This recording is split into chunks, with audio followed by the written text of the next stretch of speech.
Hey, what's up? So, this is my path I'm planning out for next year to go from freelancing to agency ownership.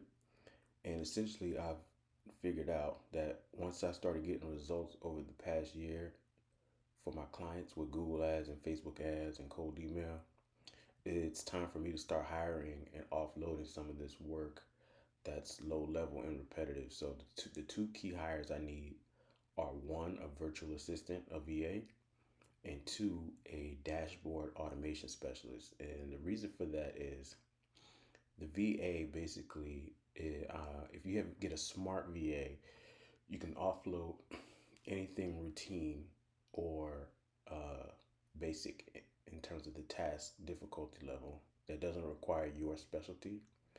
And if the VA can't do it, they can at least start scouting for talent that you can hire for those specific roles.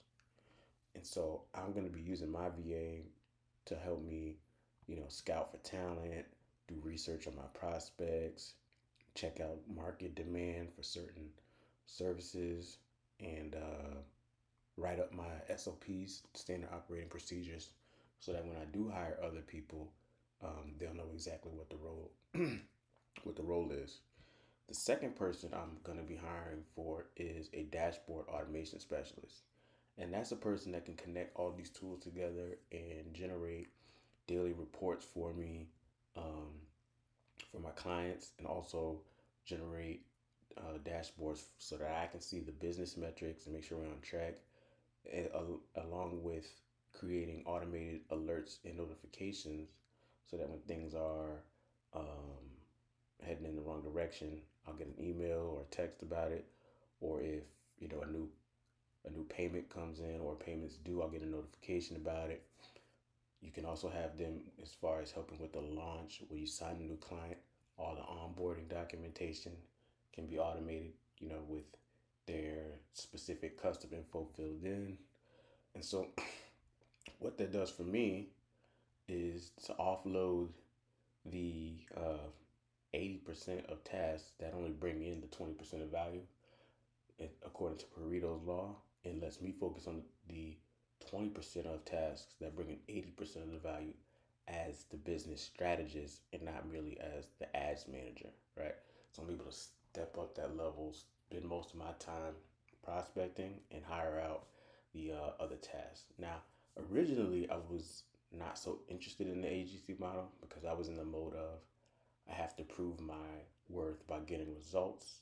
And when I become successful at results and I can identify my ICP, then maybe I'll be more ready for something like, hiring and building an agency. But now that I think I've kind of dialed in all of my tasks and the things I have to execute on, the execution, it's just it's only right now for me to start letting some of those things go. So that's what I'm looking forward to next year. That's what I think is going to help me level up, start bringing on more clients, and free up my time to do more of the analytical and strategic work. So, if you're a freelancer, or if you just wanted to know what the thought process is for someone who is a freelancer and why you would want to move out of that space and start building an agency, that's what it is for me. And I've seen other people go their own path, but I think that's going to make next year very interesting and a lot more successful for me. So good luck to you too as well.